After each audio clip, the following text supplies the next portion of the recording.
La soberbia, ¿dónde se origina?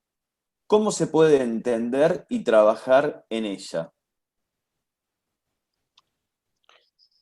Y hay que estar constantemente sabiendo ver que somos iguales al Creador, que somos todos semejantes, que no somos distintos, que nada de lo que estamos haciendo debe ser para distinguirnos del resto, que nada de lo que tenemos nos hace distinto a los demás, que nada de lo que tenemos nos pertenece, que son bienes de todos, eh, eh, dentro de lo que hace las riquezas espirituales. Si yo trabajo en una empresa, gano un sueldo por lo que he hecho y me pertenece ese salario, no es de todos. A ver, digo, sepamos llevar en orden nuestra vida y de manera equilibrada. Si yo estoy trabajando junto a los demás en la empresa en la que trabajo y yo creo que hago más esfuerzo que los demás, que me merecería tener más salario, es decir, por ahí estoy sintiendo soberbia por lo que hago, me siento superior, me subo en esa colina, es decir, la busco yo, ¿no? Entonces, dónde se origina es muy profundo y es muy intrincado, pero en definitiva tenemos que trabajar para estar entendiendo que más allá de algunas cosas específicas, materiales que están en nuestra posesión, la mayor parte de lo que hace a nuestra estructura espiritual y a lo que podamos llegar a adquirir como conocimiento o bienes que son del espíritu, no nos pertenecen y no nos distinguen del resto, ¿no?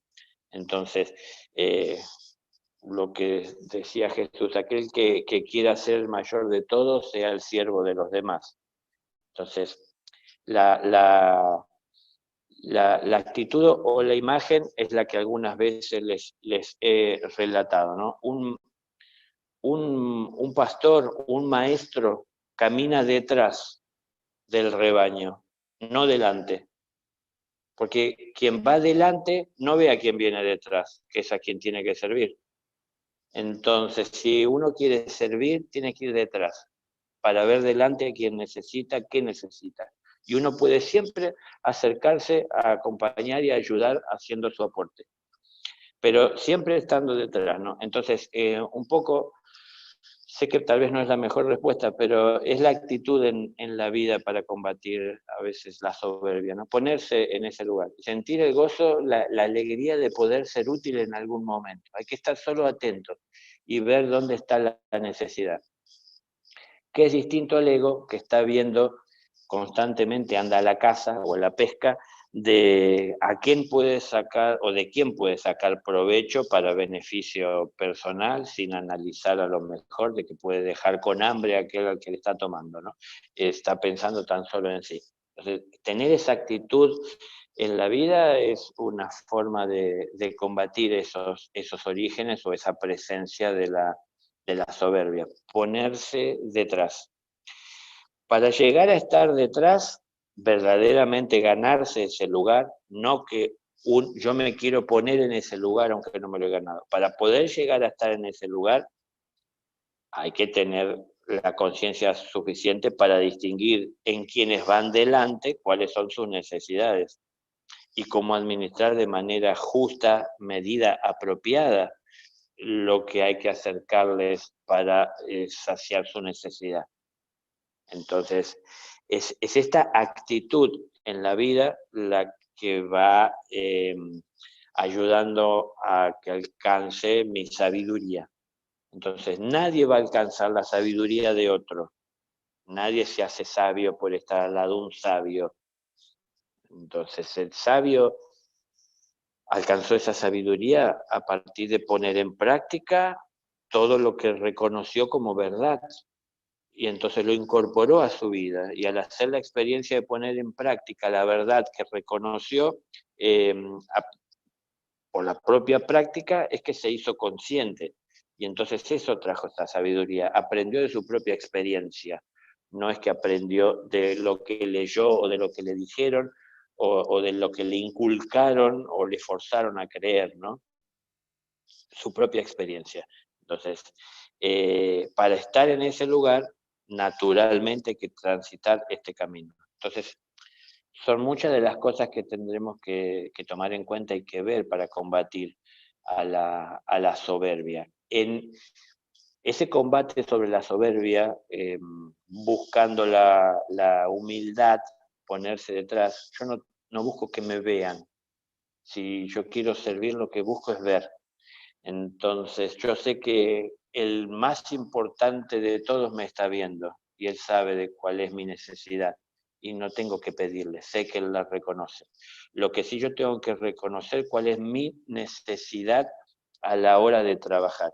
Y mi necesidad es, hay muchas cosas materiales que puedo necesitar, pero también hay necesidades espirituales que tengo. Entonces, para poner en orden las cosas, por encima de todo están las necesidades espirituales. Y una de mis necesidades espirituales es compartir lo que tengo. Puede que la necesidad espiritual sea enriquecer más ese espíritu para tener más para compartir.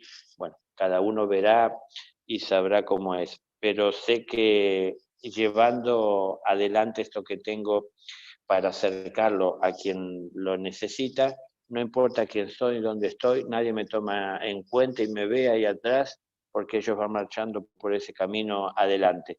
Pero yo busqué ese lugar porque lo que quiero es ayudar y servir. A ver, el que tenga ojos para ver que vea, que tiene oídos para oír que oiga. Es decir, sepamos cada uno entender lo que eso significa en nuestra vida, ¿no? Cómo tenemos que ubicarnos, qué tenemos para compartir, cuánto todavía tenemos por aprender e incorporarlo a nuestra vida como bienes que serán para compartir con aquel que necesitan. Daniel, pregunto, para el que inicia, para el que quiere iniciar el camino del discípulo, empezar a transitar este recorrido que lo lleva a encontrarse con su propio ser, ¿será la soberbia el ego que con más frecuencia se presenta y con quien más tendrá que luchar a menudo? Por esto de que cuando uno va avanzando y dando pasos, va entendiendo algunas cosas, las va poniendo en práctica, y si no se está atento, uno se empieza a creer más que los demás, en que ya tiene algunas cosas claras y ya sabe cómo manejarse. Y esto justamente lo que hace es, lo hace de alguna forma no retroceder, pero sí estancarse en ese recorrido, porque le termina ganando la soberbia. ¿Es la soberbia el ego que más frecuentemente se presenta? Sí, porque hay una soberbia que se llama, lo podemos llamar soberbia espiritual, y invade muy frecuentemente a quien de alguna manera comienza a tener cierta claridad de la realidad de ese mundo espiritual. Porque en parte está siendo real el hecho de que la persona que empieza a tener un contacto amoroso, más profundo, elevado, consciente con la esencia, comienza a tener cierto control, dominio sobre la materia. Entonces, esta especie de control y dominio sobre la propia materia nos tienta a pensar y sentir que si quisiéramos, podríamos por encima de otros manejar y administrarla. Es decir, nos hace sentir que estamos por encima. Entonces, ahí aparece esa soberbia espiritual. Pero por eso depende cómo cada uno lo entiende, ¿no? Algo que por ahí está en relación con esto y mientras hacías la pregunta me venía a la cabeza y me refrescaba el hecho, ¿no? Y yo hace un momento hablaba y en otras oportunidades he hablado más profundo o más claro en su momento mi despertar y que me dijeron una labor y un sacerdocio de mi parte, pero cuando yo salí de esa experiencia y vivía mi vida, yo trataba de no pensar en eso porque tenía temor a esa soberbia, de que yo me creyera tener un título, una jerarquía que me ponía por encima de otro. Entonces yo vivía diciéndome que yo no soy nadie, que yo no soy quién, que no soy más que nadie, que yo lo que tengo es que crecer y compartir lo que hay en mí. Pero me di cuenta con el paso del tiempo, que tampoco fue tanto tiempo, pero fue un tiempo, en el que decir no soy nadie era decretar no ser nadie, porque es decir, soy alguien, es lo que tuve que tomar conciencia. Yo no soy lo que me dijeron que soy, yo soy el ser que conscientemente se expresa con todas las limitaciones que tiene y que va trascendiendo en la medida que las enfrenta y las encara y va más allá. Entonces la conciencia crece. O sea, un día tuve que asumir ser ese ser que me decían ser y tener que vivir de esa manera, pero tenía que asumir ser el ser que soy y tener la labor que tengo con humildad, no con soberbia. Entonces, para no caer en la soberbia, me engañaba diciendo no soy nadie, pero al decir no soy nadie no era nadie. Entonces, no, soy quien soy, pero tengo que ser con humildad. Y ser quien soy no es ser más que nadie, sino nada más que ser quien soy. Entonces, existe esa soberbia espiritual, es muy común, es muy frecuente, muy común. Uno se puede llegar a sentir orgulloso en algún momento por tener una misión, una tarea o por haber entendido cosas que otros no entienden. Entonces ahí aparecen esos temores, ¿no? Bueno, pero hay ciertas formas de expresión del ego que son formas de expresión bajas, inferiores, de verdaderas expresiones superiores, ¿no? Entonces, en los cielos hay orgullo, pero el orgullo no es personal, es por el otro. Un maestro siente orgullo por un discípulo, cuando ese discípulo alcanza a trascender límites. Pero siente orgullo por él, por el discípulo.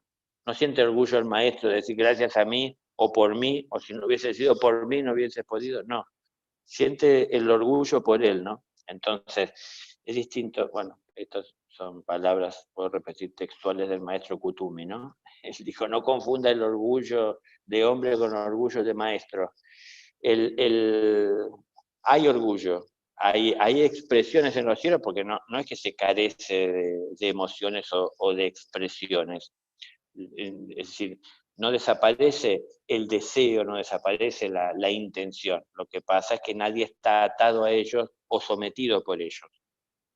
Entonces, vamos a ir experimentando los distintos grados en la medida que vayamos nosotros cambiando de grado, es decir, trascendiendo los límites. Pero volviendo a lo del orgullo espiritual, que así se define, es muy común, es muy habitual, es muy frecuente en las personas que van descubriendo cosas que para otros están ocultas, les toma a veces esa soberbia espiritual, ¿no? Entonces, para quienes de los cielos vienen a cumplir una misión, es muy frecuente y muy común que esto les tome, porque en algún momento del despertar que tienen ciertas revelaciones sobre la identidad de su ser y su procedencia y su pertenencia o jerarquía dentro de la hermandad, eso les trae cierta soberbia, que en el caso de seres de los cielos es muy fuerte, ni parecida a lo humano. Es muy grande esa soberbia como se puede presentar. Y no se dan cuenta, pero los puede desviar del camino que tienen que seguir, ¿no? Entonces, nada, hay ciertas expresiones que activan esto, ¿no? Una expresión, una manifestación que activa a esa soberbia para un ser que a lo mejor tiene una labor, una misión aún para los cielos, o tal vez no la tiene, pero está tratando de ayudar. Una de esas palabras que puede activar esa soberbia es que a uno le digan maestro. Entonces, gracias maestro, uy, el ego se dispara porque uno se lo cree. Y acá no es cuestión de creer nada, sino que se trata de tomar conciencia de lo que somos. A ver, seamos sinceros, claros y nos demos más vuelta y perdamos tiempo. ¿No es preferible tomar conciencia de que pertenezco al jardín de infantes y ocupar el lugar que me corresponde en la vida para recibir la enseñanza que es apropiada para mi estado de conciencia actual, que ser de jardín de infantes, no reconocerlo y tratar de estar en 7º grado porque ahí hablan de cosas más profundas, elevadas, y son tan complicadas que no las puedo ni entender, pero me deslumbro.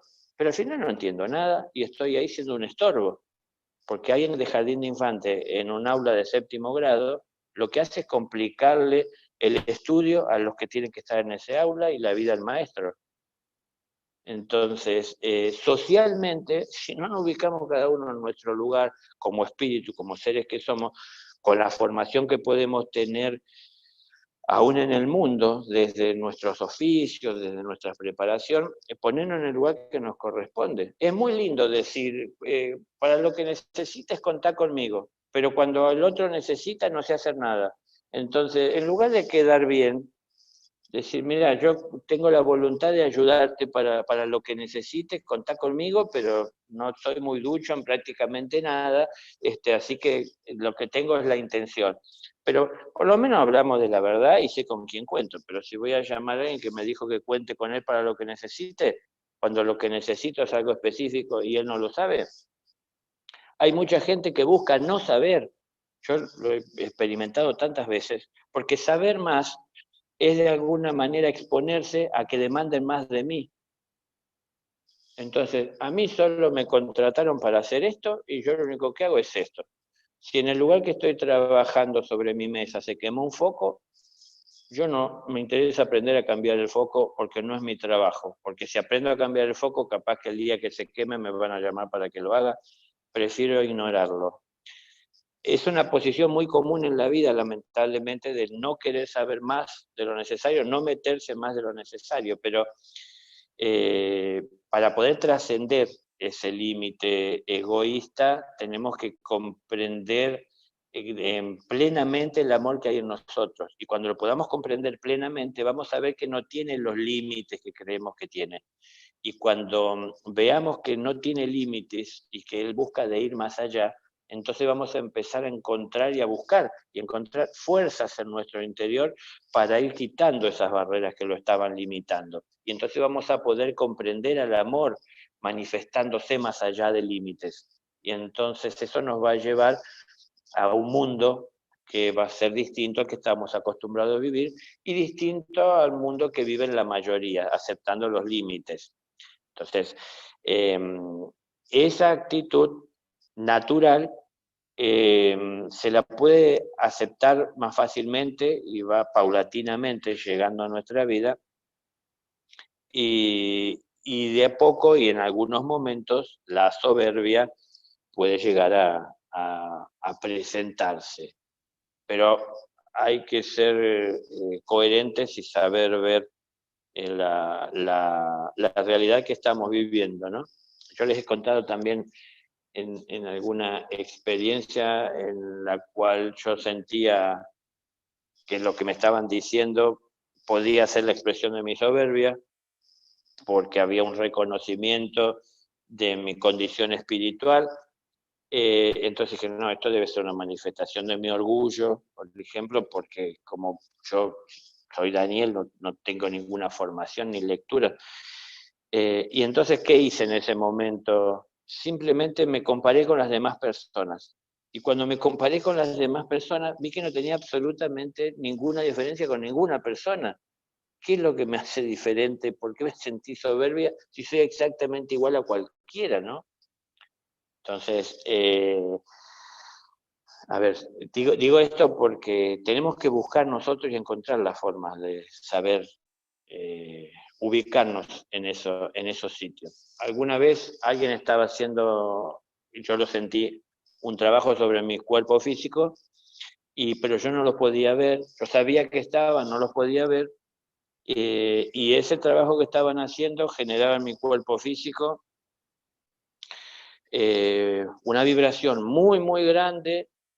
Yo estaba con los ojos cerrados físicamente, era de madrugada, una oscuridad muy grande, pero yo estaba viajando en el espacio. Es decir, yo sabía que estaba en la cama, pero a su vez estaba viajando entre las estrellas. Mi cuerpo vibraba enormemente, que era bastante molesto, y yo sabía que alguien estaba haciendo eso, y el dolor crecía cada vez más. Esa vibración era muy molesta, realmente llegaba a ser como hasta doloroso en algún momento. Y yo no sabía si eso era bueno o era malo, porque al fin y al cabo era hermosa la sensación de estar viajando entre las estrellas, sin nave, ¿no es cierto?, volando, pero era desagradable la sensación física, entonces era como algo encontrado. ¿Por qué si es tan grato es desagradable la sensación física?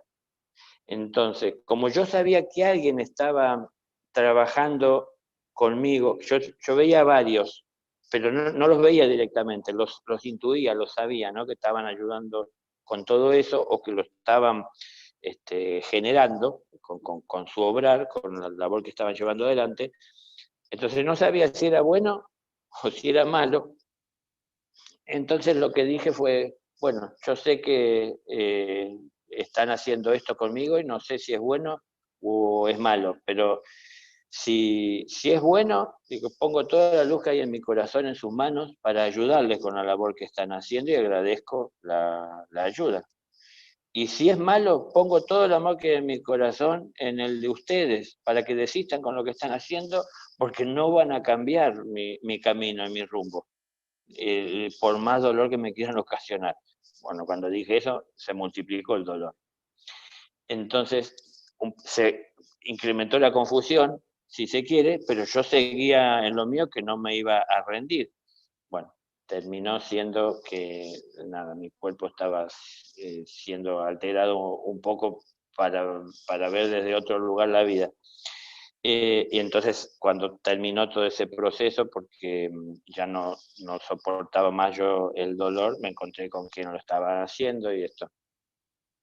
Pero, digo, el hecho es lo que quería compartir, perdón por esas historias personales, pero en esa situación de no saber, incertidumbre, si es dolor, será malo, si es placentero, será bueno, del bien. En definitiva, era poner la luz del corazón. Si están haciendo bien, ayuda a uno ponerse en manos. Y si están haciendo mal, les va a ayudar poner en su corazón o en sus manos la luz que uno tiene, porque para que revean lo que están haciendo. Pero yo por lo menos estaba seguro y firme en lo que tenía que hacer, y nada de eso me iba a cambiar, no importa la amenaza o el dolor o el padecimiento, no me va a cambiar. ¿Por qué se potenció el dolor? Porque yo asumí ese compromiso de poner el amor, entonces se cumplió, puse el amor en sus manos y eso lo potenció. Aunque yo les cuento como un detrás de escena, ¿no?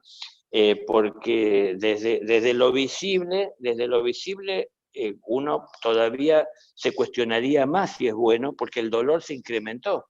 Y como normalmente le tememos al dolor y tratamos de evitarlo, pero yo no evitaba el dolor, porque lo que yo buscaba era crecer en conciencia. Entonces, para crecer en conciencia tenía que tener en claro a dónde apuntaba toda esa experiencia y cuál era el origen y el porqué.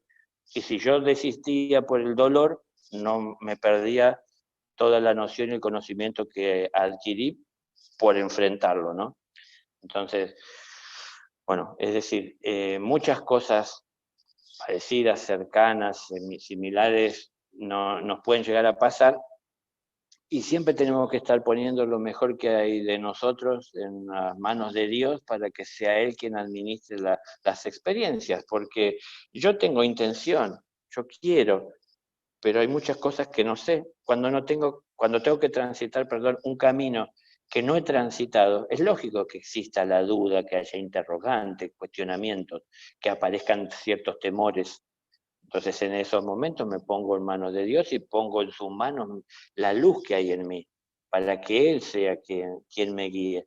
Que no quiero evitar pasar por ninguna experiencia, porque sé que cada una de ellas me enriquece. Las experiencias enriquecen muchísimo más que las palabras de cualquier sabio. aunque nosotros no lo valoremos por perezosos, por cómodos, pero nos gusta estar así sentado delante de una camarita o adelante de una pantalla y que nos estén hablando, pero la conciencia la vamos a tomar cuando algo de lo que entendimos, tal vez por ese medio o por la propia reflexión, lo llevemos a la práctica, y entonces ahí comprobaremos y en el interior sentiremos, claro, esto es, así es. Y entonces eso se concretará, es decir, es un decreto, algo que se cristaliza a partir de una acción, no del repetir palabras o de la creencia, sino que se volvió una realidad. Entonces, es lo que le está faltando al mundo, ¿no? Vivir esa realidad. Cuando nos toca pasar algunas experiencias de esta, yo les comentaba hace un momento, a mí me pasó, uno teme que sea lo mejor su soberbia. Para irse al otro lado, yo creé una falsa humildad, diciendo yo no soy nadie, no soy quien, no merezco. Pero estaba decretando todo eso, no soy nadie, no soy quien, no merezco. Entonces yo me mantenía aislado de esa visión. No, yo soy quien soy y tengo que asumirlo con humildad. Ni más ni menos que nadie, si solamente puedo ser quien soy. Entonces de eso se trataba. Pero no puedo asumir quién soy si creo esa falsa humildad de decir que no soy nadie. Entonces, no es que no soy nadie, ni soy más que nadie, entonces tampoco es irse hacia la soberbia. Para combatir esa soberbia, como digo, es como una actitud que tenemos que entender. Vamos atrás, no importa que no nos vean, sino que sabemos que quien es el más importante de todos y de quien provenimos, de quien somos hijos, nos está viendo siempre. Entonces, busquemos ese lugar y no le vamos a dar tanto espacio a la soberbia.